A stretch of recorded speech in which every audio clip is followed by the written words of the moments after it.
destroyer, just as in later in time during the Exodus, the destroyer appeared in the skies and everything shifted, a geological pole shift. So if it's at the asteroid belt, if it gets that far, you're saying that it's big enough where you won't be able to mistake it in the sky still?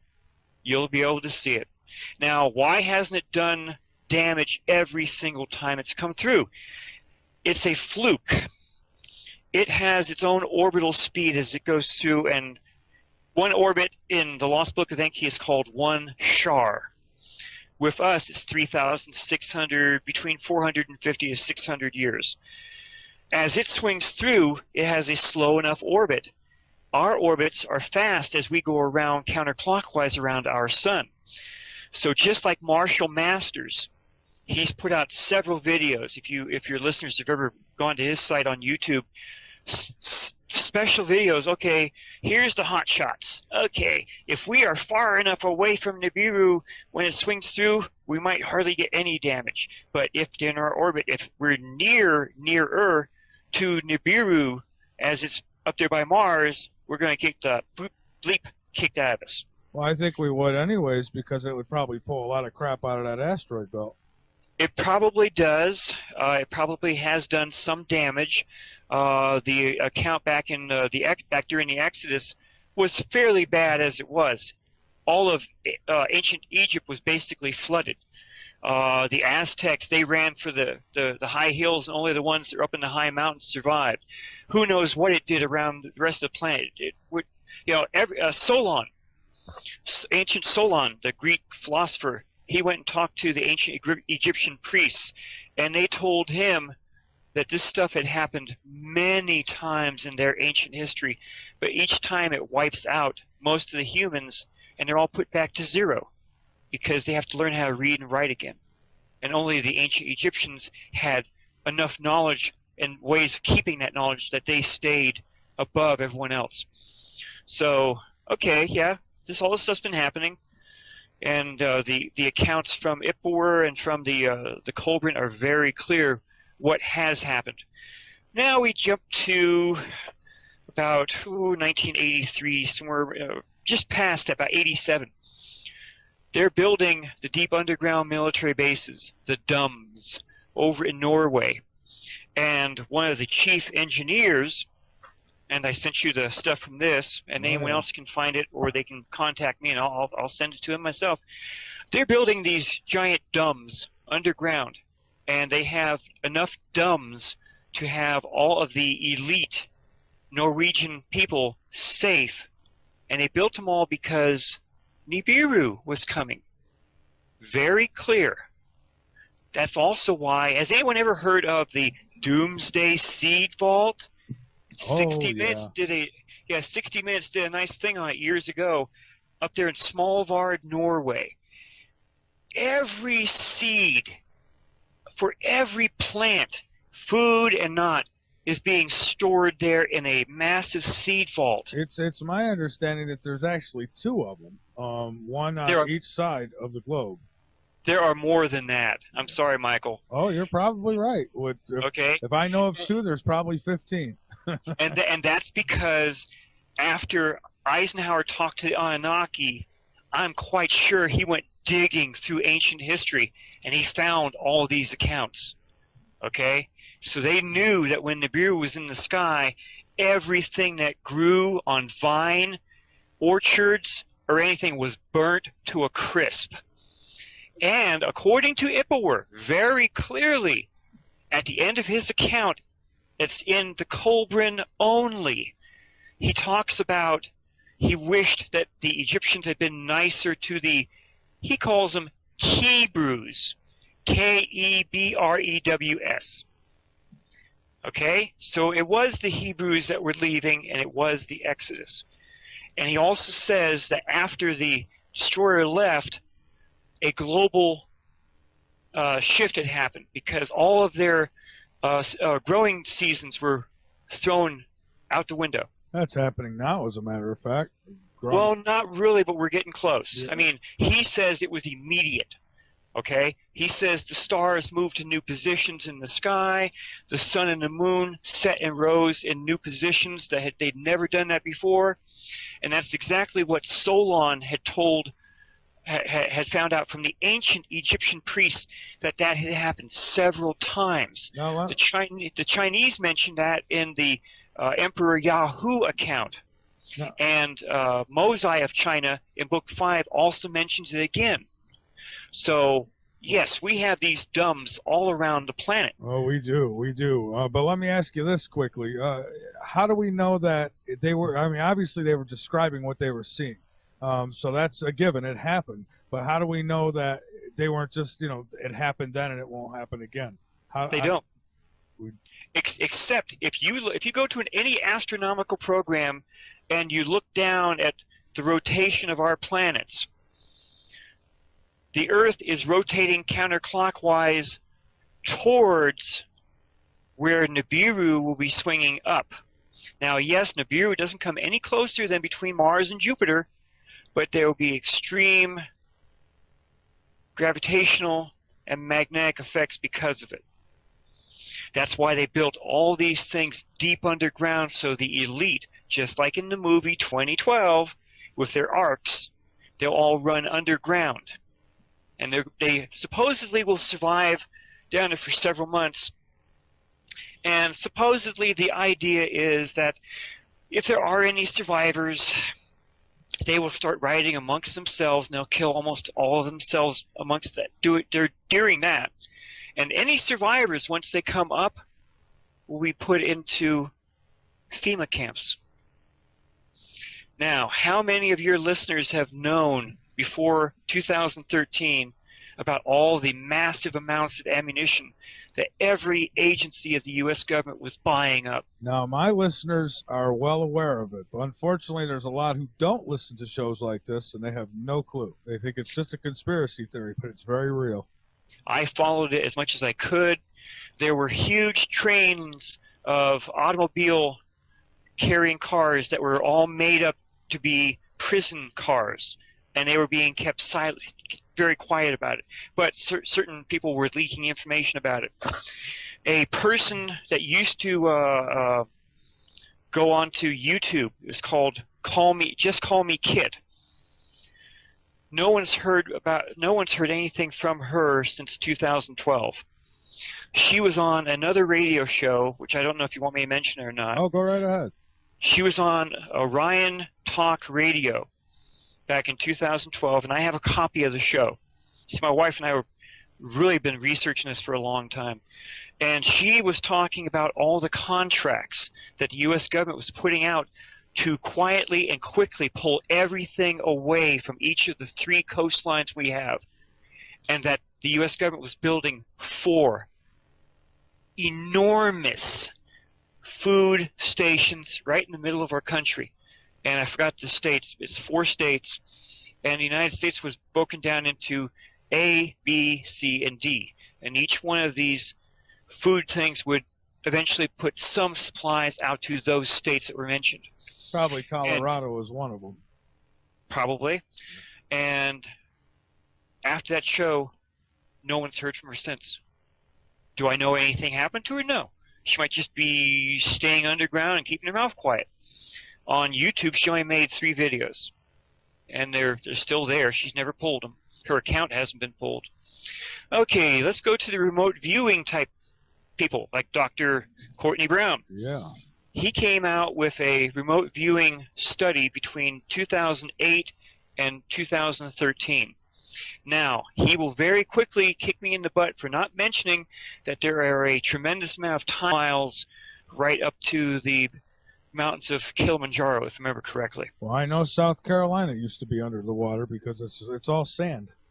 But he also did mention that Washington, D.C. had been heavily destroyed, and they were seeing, or the people in these studies were writing down that all there was shambles of homes for people to try and put together to live in after all this stuff had happened. Okay. All of the predictions and prophecies told by almost everyone for almost over 2,000 years all died as of December 21st, 2012. The Aztec calendar, nothing happened this time. All the predictions and oh God, I don't know how many of those I've gone through and have read about massive water waves coming in doing this and that. It's all stopped. It all fell flat. Dr. Courtney Brown's study ended as of June 1st of 2013, when all of this stuff should have happened. But it didn't happen during this timeline. I'm going to safely say that.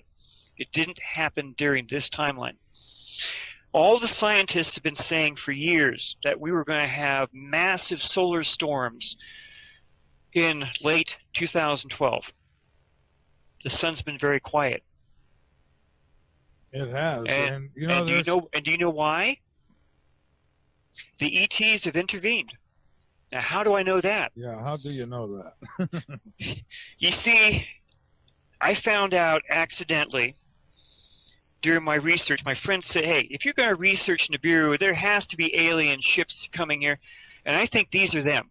And they started sending me the satellite camera images from SOHO, the Solar Observatory, stereo behind, stereo ahead, the U.S. Navy's satellite system called SECCHI, S-E-C-C-H-I. And these things had unbelievable looking things on them. What were these images that were being seen by these cameras? Now, the SOHO satellite is 4 times the distance of the Earth out in space away from the Earth. It's in a Lagrange point, and it always looks at the sun. The first images I got from there were 1998. And here's this. Nothing more than a classic flying saucer was heading straight towards the cameras. And it barely missed it. And then I started seeing these other huge images. I just couldn't make them out. And they were just massive looking things. And I had a friend, my wife and I had a friend, who said he was a photo analyst. And he worked down here in California at Moffett Field. Well, there's nothing around Moffett Field except for NASA. He never gave me his name, and he wanted to look at some of the images. And this big image that's very clear reminded me of someone else. Over in what's now Iran, used to be the Zoroastrian religion. And several thousand years ago, they started carving this massive wall carving, and they called it the Ahura Mazda. And anyone who's ever looked at these wall carvings, it's A-U-H-M-A-Z-D-A, Ahura Mazda. Anyone that looks at these things clearly sees outstretched birds' wings, but there's one problem. There's landing gear coming down from the image. You can see metal rods, or what looks to be metal rods with round wheels on the end. And there's a Anunnaki god standing right in front of them. And they clearly say it's an Anunnaki god. His name is Ahura Mazda. In 2005, one of the very excellent cameras on SOHO called the EIT-304. It's an ultra-extreme infrared camera. It clearly caught something coming down the left-hand side of our sun. And this image was trailing what I call drive plasma, or exhaust smoke from your car.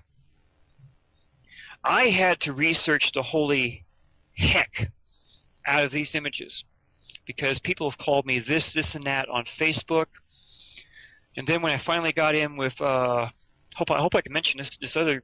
You listen. You're welcome to mention anything you want on this show. We never censor our guests. Okay. Go for it.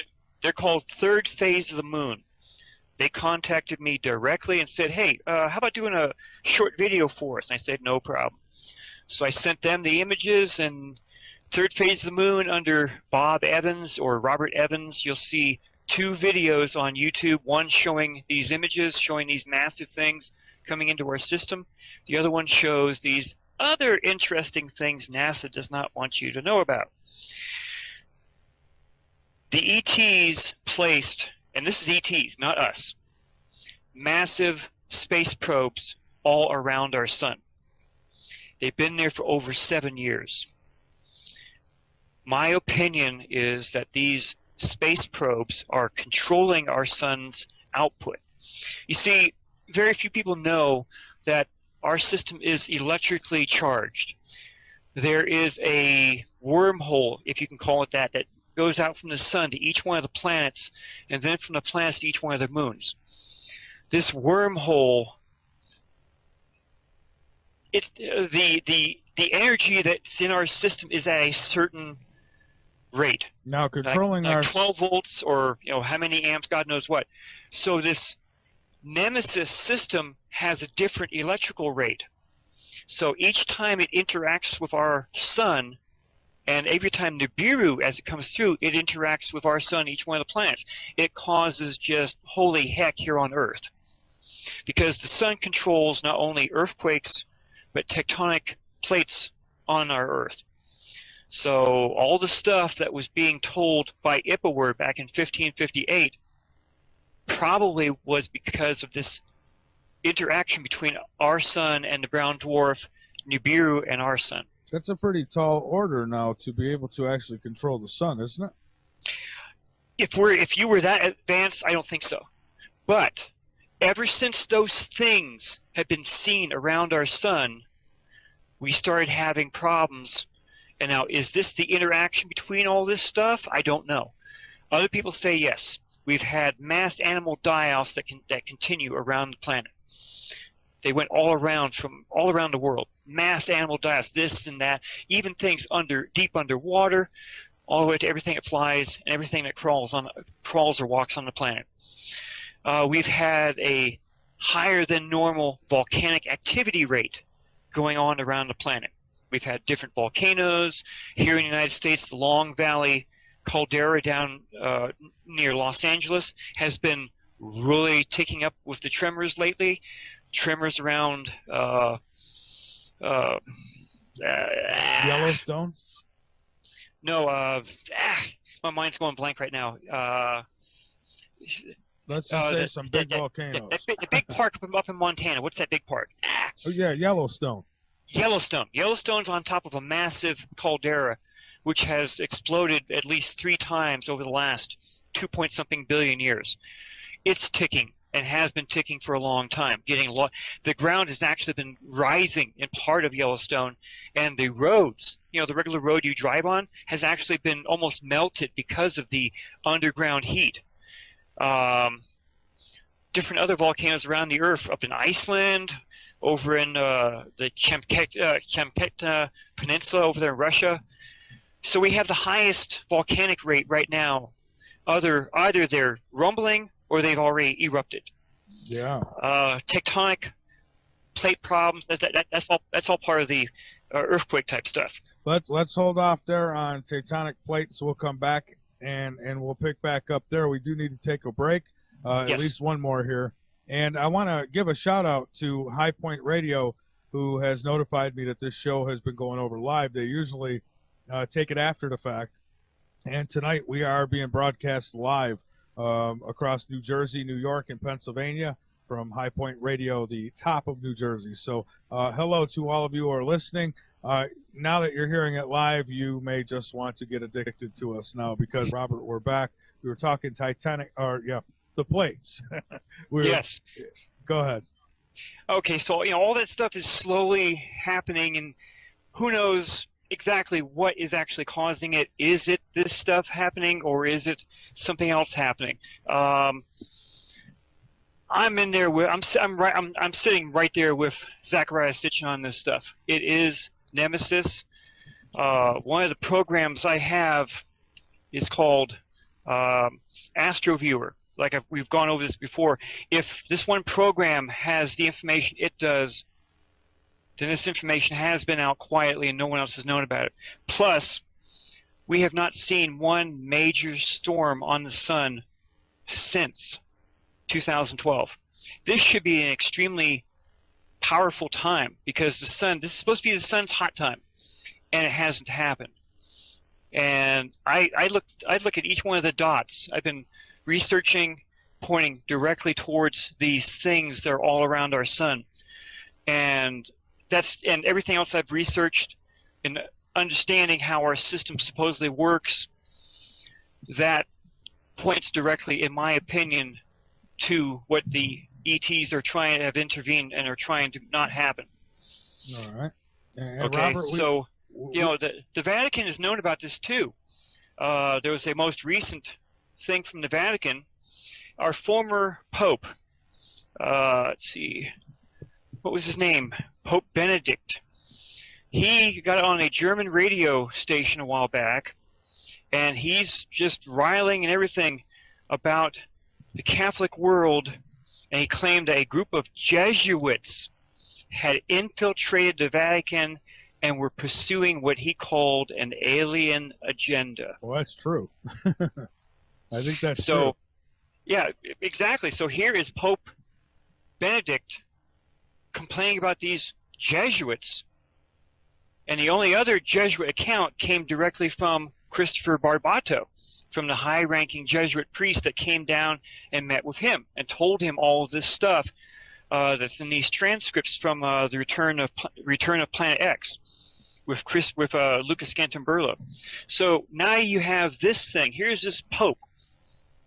He's not the weird people off, well, maybe he is the weird people off, but he's not the weird people off the street just saying anything and everyone just, he's a weird guy. Here's the Pope mentioning the same things I've been talking about. Okay? Okay. So we've got that. We've got the possibility that things are slowly ramping up. I've got friends on Facebook. Dawn Hull, D-A-W-N Hull, H-U-L-L, and her friend Denise Chavez. They've been digging up all kinds of photographs that they're taking, and this isn't my first night actually trying to do this. I've been on 2 of Third Phase of Moon shows. I got on with Dr. Elias, John Elias, down in Southern California. He's part of the Third Phase of Moon, and also he's a broadcaster. Well, Robert, let me just say you're doing a fine job here tonight, and there's so much that obviously it's almost impossible to put it all in order and cover everything. We do have a call. We have Ira. Welcome aboard, Ira. You got a question for Robert? Hello, gentlemen. Yeah, I've got actually 2. First off, someone in the chat room made this statement, and I kind of wanted to bring this up. The reason why the sun might be having less of a potent impact than it is right now, just recently we had the incidents where it looked like there were ships or something that were actually sucking energy off of the sun. Could that be related? Partially, and I know what it is. In another work that I have and have been starting to share around, it's a cold dwarf. Okay? NASA knows about this, so we actually have a cold dwarf that's somewhere near our sun, and several times NASA has actually caught it draining tendrils of energy away from our sun. Well, if I could intervene really quick, I actually seen an article from NASA, this was about 3 or 4, maybe 5 years ago, where they actually admitted that they had found a brown dwarf behind our sun. And, and everybody acted, well, the skeptics acted like I was crazy, but I remember, I have the article. It's in one of my files. I remember that article as well. Well, the brown dwarf, that is Nibiru. The brown dwarf is Nemesis. That's the one that actually has its own system with the 7 planets. The cold dwarf is a black dwarf, and it's hardly ever seen. Several times over the years, NASA has actually seen it zip through our system or do something. And then there was several images where there were CMEs coming off the sun, and they were just washing right over it. So you could see this black thing with these clouds of gas, everything flowing right over and around it, saying, "What the heck was that?"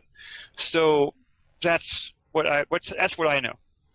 Very interesting. I like that thought. One other, I guess, sort of maybe correlation question for you. When you were speaking about Mosai, I've read some of that stuff as well before myself. And one thing that I thought was interesting correlation-wise is the timing of things.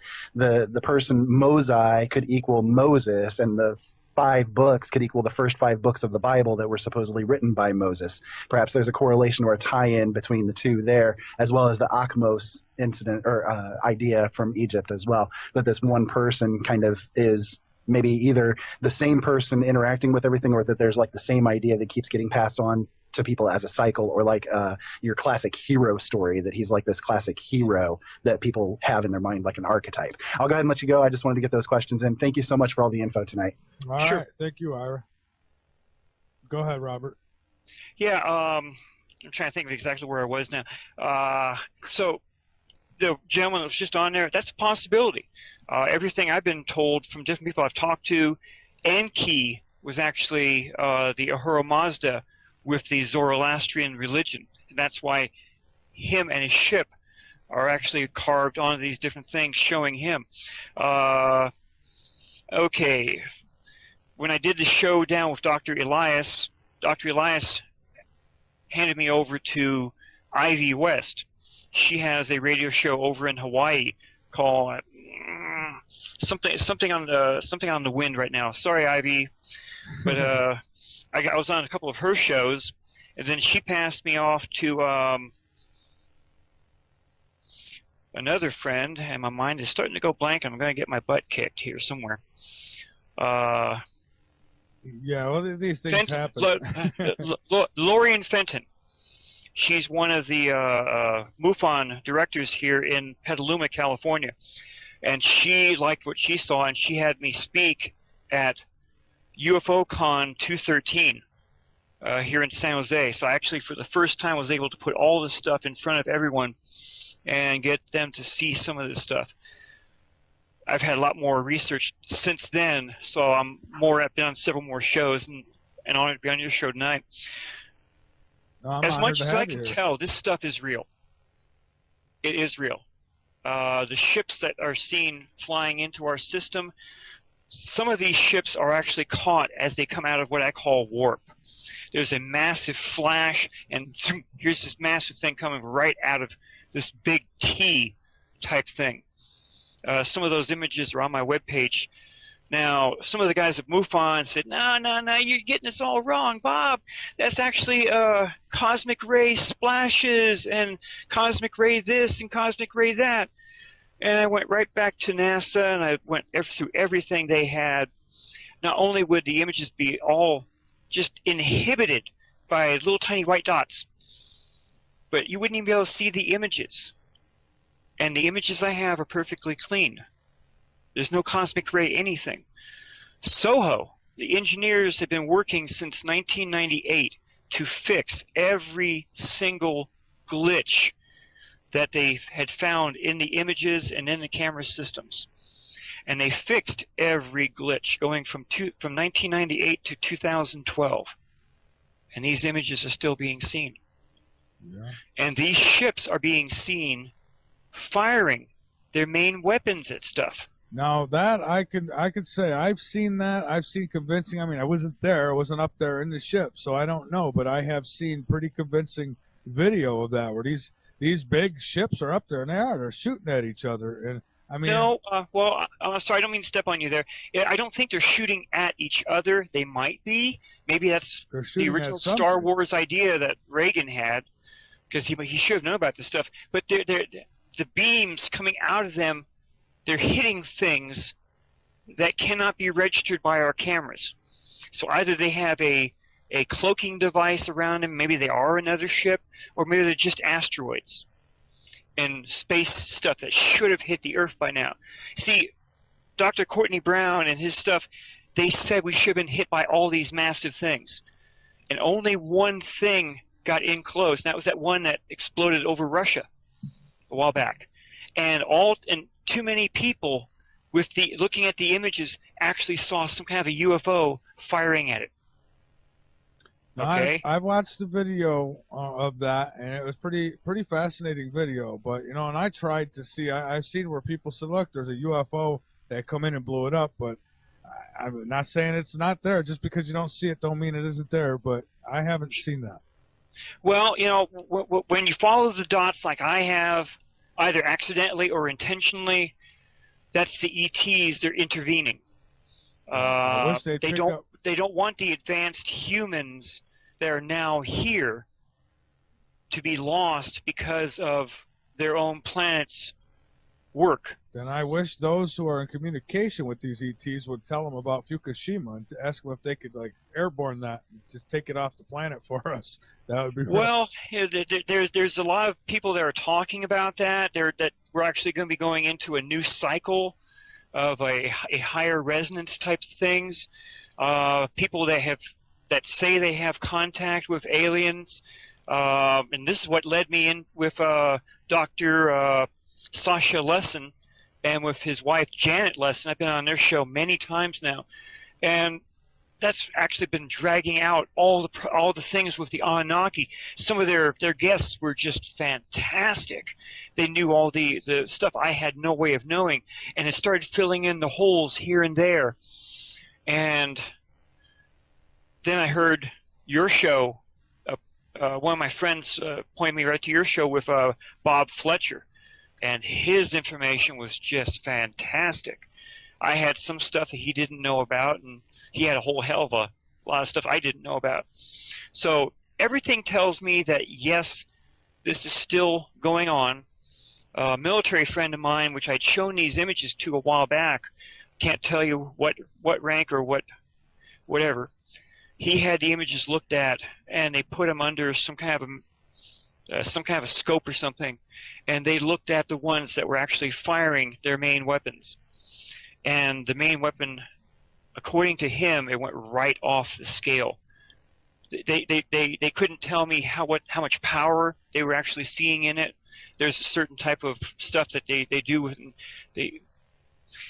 during 2012, almost 2013, he bugged out and disappeared with his wife and family. He came back here a little while ago and he said, "You still got that stuff?" I said, "Yes." "You still talking about it?" "Yes." He said very carefully, "Well, everything was put off for about a year or two, and it's still happening." That's all he would tell me.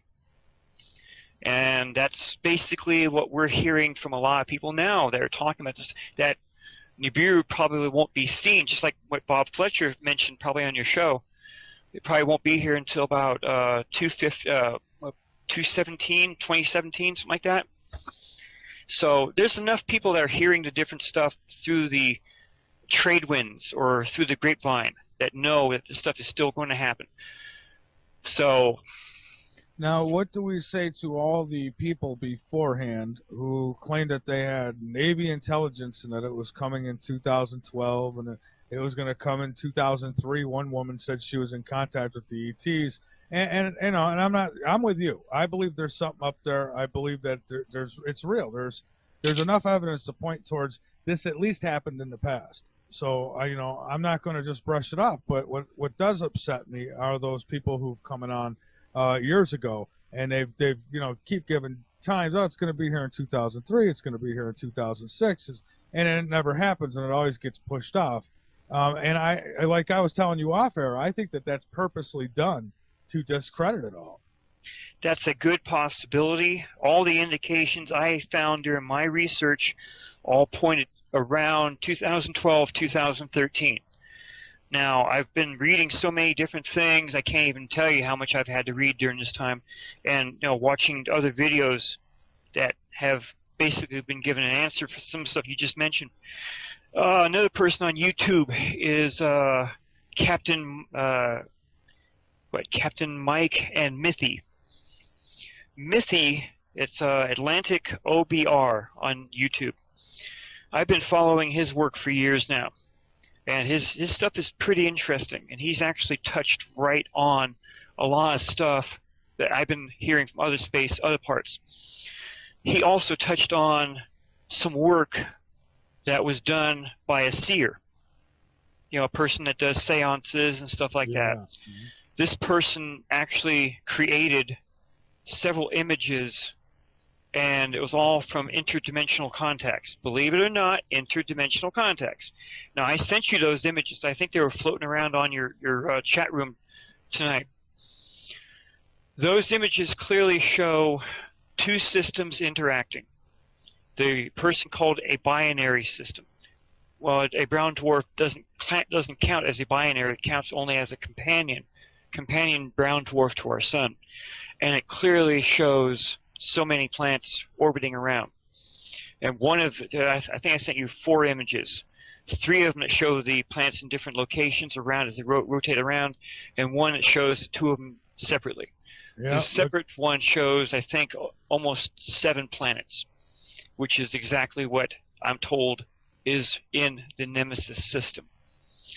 It matches up with the leaked information from 2009 showing the 6 planets part of the Nemesis system, which matches up with the DSS image black and white showing 5 planets orbiting around nothing, which also matches up with the Astro Viewer images showing Sedna orbiting around a huge orbit with our system down at the bottom, closer towards the bottom part of the orbit, just as what was seen in Nemesis with our sun. There was a TV show a while back talking about that. I'm trying to remember the exact name for it now. Hold on a second. So, I'm not making this stuff up. Other people have said this is exactly how a brown dwarf would have a much larger system than our system because they were able to float out further and further away. But because of the orbit of the brown dwarf around our system, it keeps it out that far. And this is exactly how it would be. It's, the images from Soho and stuff, I don't have the knowledge to even try to Photoshop those things, but they were Photoshopped. I mean, they were not Photoshopped. They're all very clear, okay? Let's see if I can snag that real fast. That way I know exactly, I can tell your people exactly which one to look for. I don't have any PhDs, okay? That's why I like you. Yeah, but, the only thing I have is the completion of a reserve officer's training class. All of this other stuff is the road of hard knocks. I've had to go out there and physically research this stuff, go through God knows how many websites on the internet, do this, do that, accidentally jump in with this other group because it was part of this and they talked about it and I got images from them. Just one thing after the other. All of my research, see, I don't get paid for any of this, just like you and your radio show here. I don't get paid for any of this stuff. I don't have any type of title coming towards me for doing this. I've actually lost 2 desktop computers and 15 laptop hard drives because of virus attacks that tried to knock me off the air. I've had to burn everything very quickly, so I have everything all this time. These images are real, just as Robert Fletcher said during his show here. This stuff is real. So whether the people want to understand it or believe it, it's entirely up to them. Some people want to go home, get to dinner, have something to drink, go to bed. They don't want to worry about everything else. No, they want to watch Dancing with the Stars and, get on and play Candy Crush and all that good stuff. Exactly. But when something happens, they're the first ones to say, how come we never were told about this stuff? How come we weren't told about these massive ships coming into our system using warp drive or wormholes? And by the way, these ships are about the size of our planet. Or some man in a robe tells them, well, don't be alarmed, they're just fallen angels. Exactly. Or, some religion says this, some religion says that, predictions here, prophecies there. Nostradamus even talked about this stuff. And the best prophet I can think of is the one that's always laughed at, Mother Shipton. Mother Shipton had a tremendous amount of prophecies, but during her stuff, she talked about, and as we came to the end of the century, all this other stuff would happen. Now, anyone who's ever read anything about pole shifts or tectonic this, tectonic that, knew she was talking about a geographical pole shift, where plates under the oceans were pushed up and the humans were now living where ocean water used to be. But she also mentions at one point that, and Nibiru personally with microwaves. So all of those, I don't know how many images, which just shows, you can look at these images either 2 ways. One, it's just full of space garbage which suddenly blows away. Or two, the alien races or race that has all these things has put them all there for two reasons. One, hey humans, take a look at us. We're here, we're all friendly. Or, humans, we're ticked off. Either knock off what you're doing, or here's what we're showing that we have to go after you. I don't know which one is what for these. Because these images, they clearly show what NASA describes as anomalies / UFOs. And you have those pictures on your website? No, I have only 20 of over 3,000 images on my website. I will be putting these images up on my website. I will send you some of these images. That way you can show them in your chat room to other people that want to see the stuff. I appreciate that. Thank you. Yeah, I'd love to put the pictures up. I like people to be able to follow what we're talking about. So thank you. And these are all perfectly clear. There's nothing in the problem with the images except for showing the anomaly. So it's not cosmic this, it's not cosmic that. Cosmic rays only hit sometimes one camera but not two. They can't hit two cameras. And in that one set of images, I've got two cameras showing the same images. Well, you know, they did announce not long ago that they did find that there was, like, I guess another system of planets with a sun, maybe even. I don't think they've seen the sun or found the sun, but they believe it's there, just outside of our solar system. They said just beyond Pluto. And that's where Nemesis is. Oh, so that's our Nemesis. Now, why would they even tell us about that? I mean, aren't they afraid we're going to start trying to, I don't know, we can't zoom in. The powers that be think we're all stupid idiots, that we haven't learned anything from what they wanted us to learn. Okay? Here's another person, Colonel Philip Corso. He had a book years ago called The Day After Roswell. He, in that book, tells of how he worked at the Pentagon with alien technology or foreign technology, and how he used the stuff which they had gotten from the wrecks outside of Roswell and placed them with different companies to have them build infrared technology, fiber optics, this and that, and this and that. And they found out that the Russians were also using some of the same technology, either directly from us or from ships that had crashed over there in Russia. So it was a big game between the Russians and us. You see, one of the craft that crashed near Roswell, these were all brought down by the early Doppler radar systems. One of the craft that they went in, they checked. See, the three craft we have were given to the Army, the Navy, and the Air Force. And each military group did their own private investigations, and no one shared anything. The craft showed that the ETs didn't have any type of waste disposal, didn't have any food preparation or storage, and there was no controls for them to actually fly the craft. They found out later that they had this harmonic type of ring around their heads. So they were using their brains to control the ships. These ships were just like shuttlecraft from a much larger mothership. So they knew that, and that's where the movie Firefox came out years ago. Remember what was this? That was about that Russian fighter where the pilot could think to make it do anything and everything. Oh, I think I know what you're talking about. I didn't see the movie, but I saw clips from it. That's where that idea came from. Well, somebody had told me once, I forget who it was, someone who was supposed to have knowledge, and said that they control these crafts with their minds. Yes. The Russians have been working on the same type of stuff for their fighter pilots, just like we have been doing the same thing. Okay, here's Hollywood's leaks for you. The movie Independence Day, ID4. You not only find out about the president being taken out of the loop for ever hearing about Area 51 or the alien stuff, okay? And here come the aliens and do all their nice stuff, and that one guy, he has to kick their butts and take care of it. The next movie was Deep Impact, and that was supposed to be where that asteroid was coming in, and that TV announcer accidentally stumbles into it, and it was called there was a name for it, and she finds out accidentally that the president had been hiding money because they were building these deep underground military bases, which could only take about 2,000 people from each, and each country was building their own.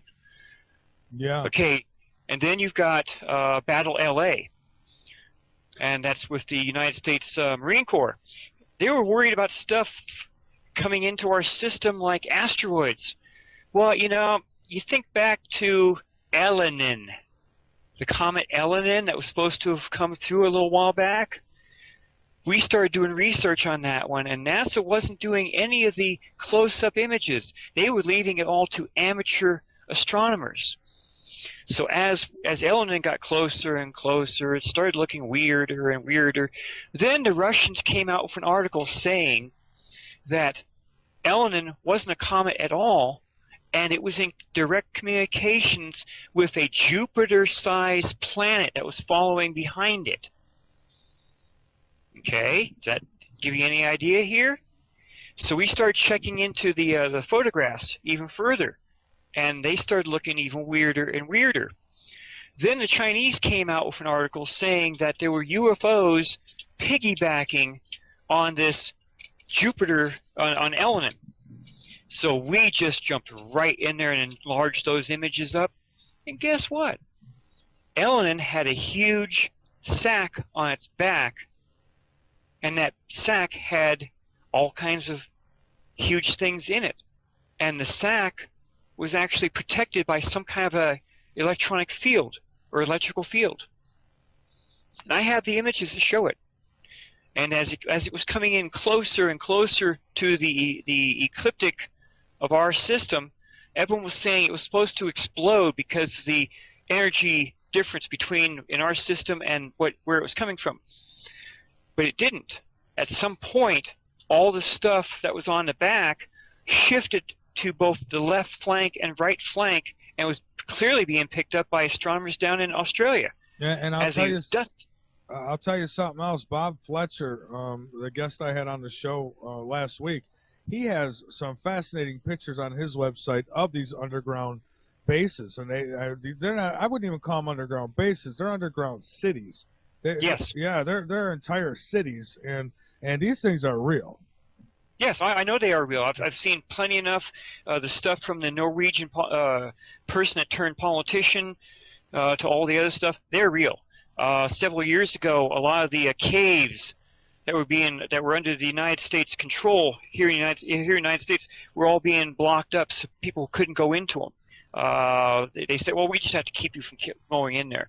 And that's been mentioned many other times. The ammunition, the guns, the stuff that was being bought up in massive amounts that are probably still being bought up.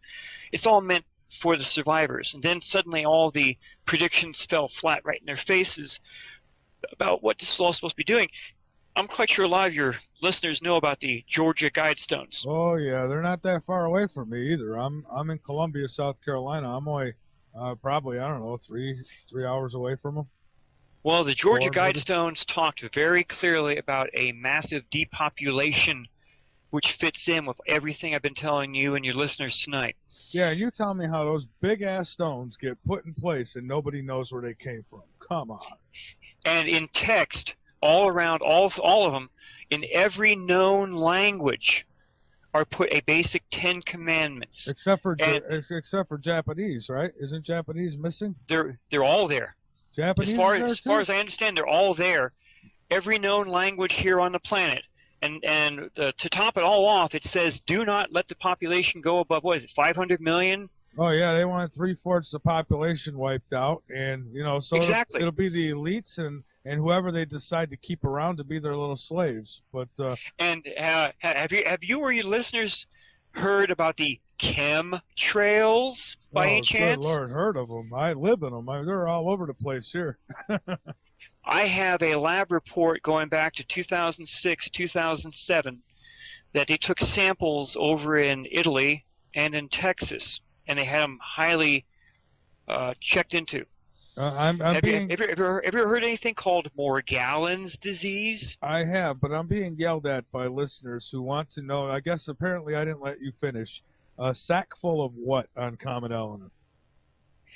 The stuff they've been spraying up there, at least back as early as 2006, 2007, had all the stuff to create all that. And I have all the images. They're still on the website. Okay. I'll send you a copy of that. A friend of mine who was also a friend of both my wife and myself, who also said he was a remote viewer, said, and this was his idea that he saw in remote viewing, that all this stuff being sprayed around was being inhaled by everyone on the planet. And he saw that the HARP facilities interacting on certain frequencies would cause those things to interact with our bodies. And they would actually have the survivors under their control. Not my idea, not my way of thinking. This was a guy, I think he's still alive, but he was having a hard time at the end. This was a guy who saw, and he wouldn't tell me exactly what would happen or tell my wife. But that's what he said would happen. That's why all the coffins were built and buried near the FEMA camps. I mean, they ordered and paid for and had built millions upon millions of coffins that can hold 2 or 3 people.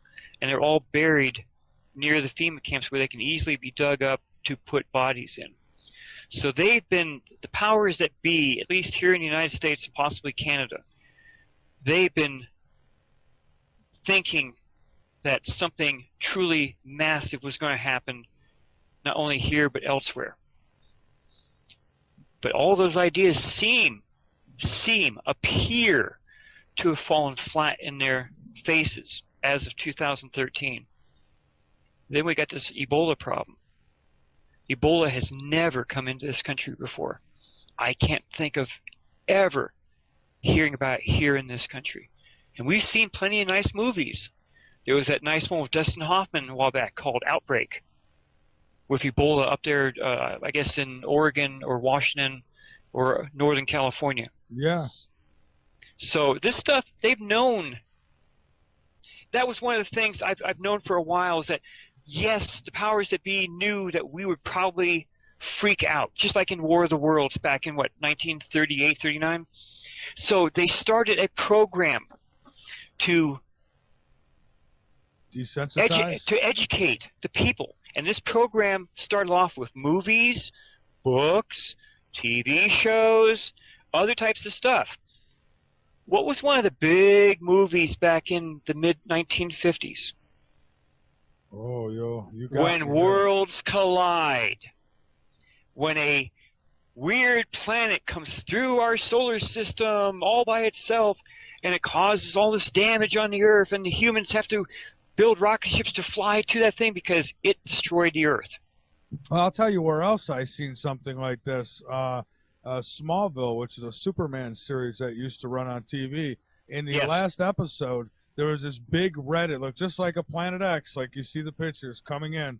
And that's when he finally got into his Superman costume and got up there and pushed it back out. But it was almost and in the comics, Scooby-Doo, you've got Velma talking about Planet X Nibiru coming into our system pretty soon. Anyone can find that on YouTube.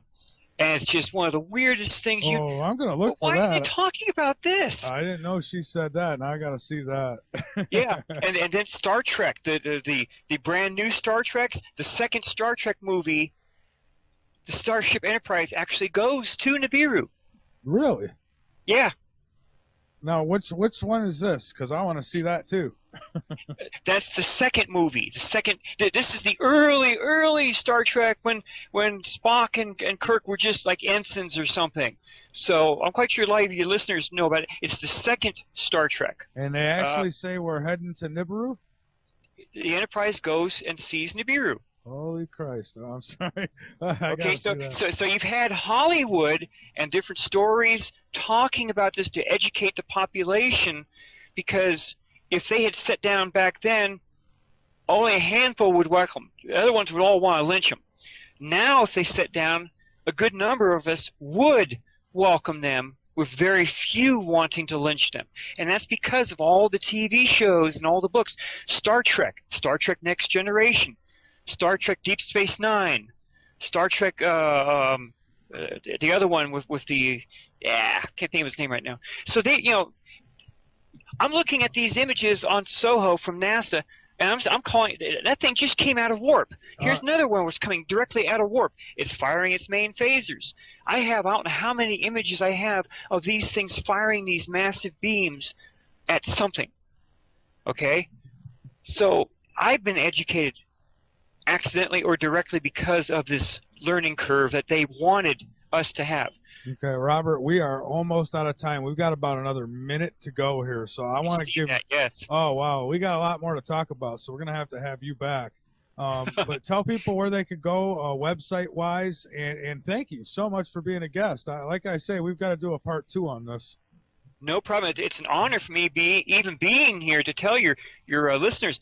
They can go to my webpage, which is starshipsaroundthesun.com. And they can see some of there's at least 20 images right there they can actually see, and they can see all the other shows I've been on. I'll have this one up there real soon. I'm also on Facebook, Robert H. Evans Jr., and I stay right on top of this stuff with other people.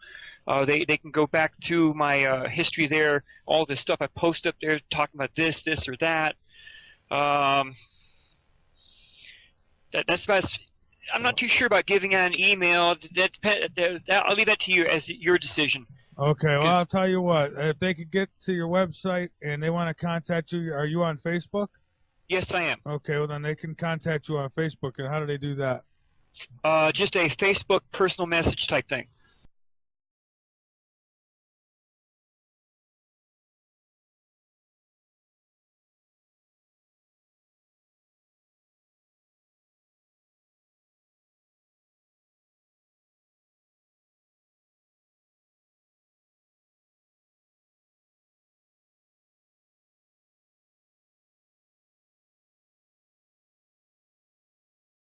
Destroyer, just as in later in time during the Exodus, the destroyer appeared in the skies and everything shifted, a geological pull shift. So if it's at the asteroid belt, if it gets that far, are you saying that it's big enough where you won't be able to mistake it in the sky still?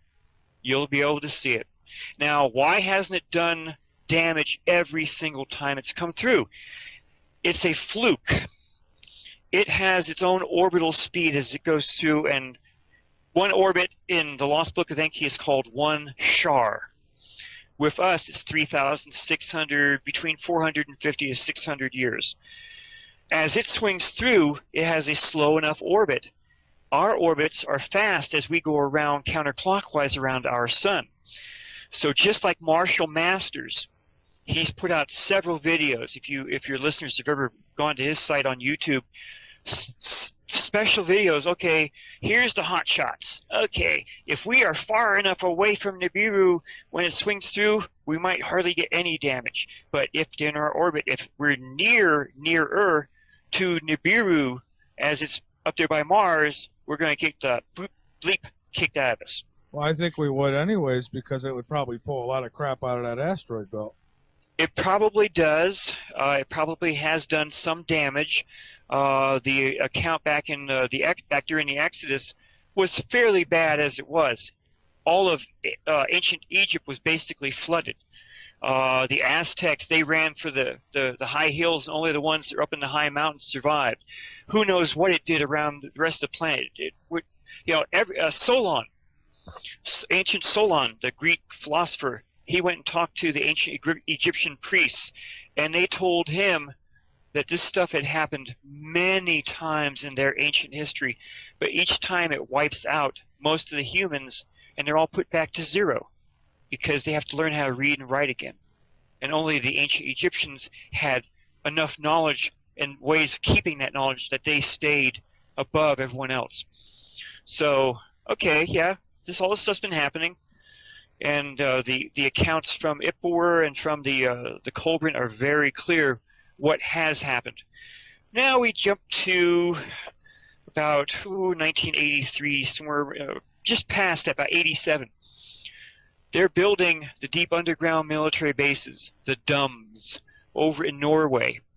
And one of the chief engineers, and I sent you the stuff from this, and anyone else can find it, or they can contact me, and I'll send it to them myself.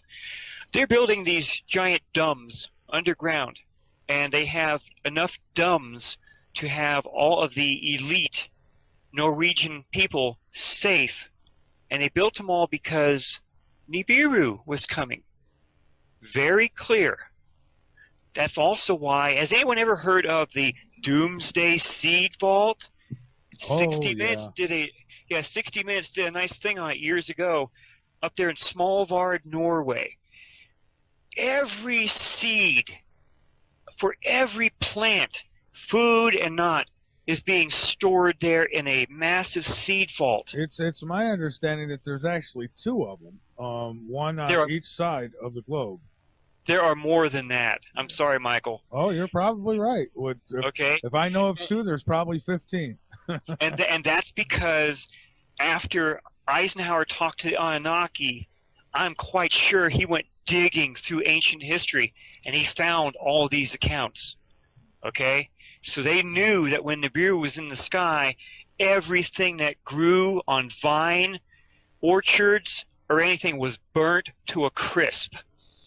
And according to IPWR, very clearly, at the end of his account, it's in the Kolbrin only, he talks about he wished that the Egyptians had been nicer to the, he calls them Hebrews, K-E-B-R-E-W-S. Okay, so it was the Hebrews that were leaving, and it was the Exodus. And he also says that after the destroyer left, a global shift had happened because all of their growing seasons were thrown out the window. That's happening now, as a matter of fact. Well, not really, but we're getting close. Yeah. I mean, he says it was immediate.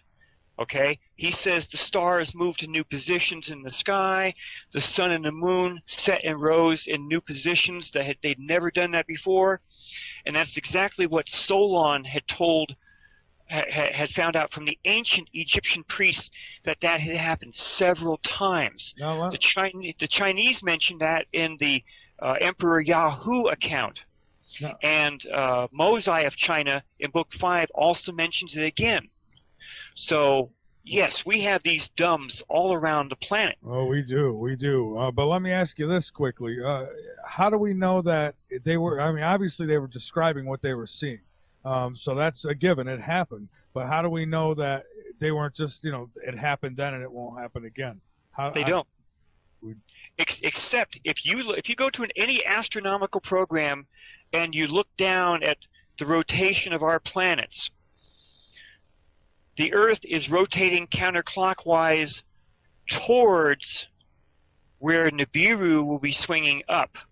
Now, yes, Nibiru doesn't come any closer than between Mars and Jupiter, but there will be extreme gravitational and magnetic effects because of it.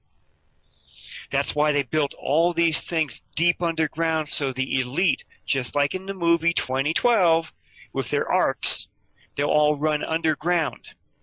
And they supposedly will survive down there for several months. And supposedly the idea is that if there are any survivors, they will start rioting amongst themselves, and they'll kill almost all of themselves amongst that. During that. And any survivors, once they come up, will be put into FEMA camps. Now, how many of your listeners have known before 2013 about all the massive amounts of ammunition that every agency of the U.S. government was buying up? Now, my listeners are well aware of it, but unfortunately there's a lot who don't listen to shows like this, and they have no clue. They think it's just a conspiracy theory, but it's very real.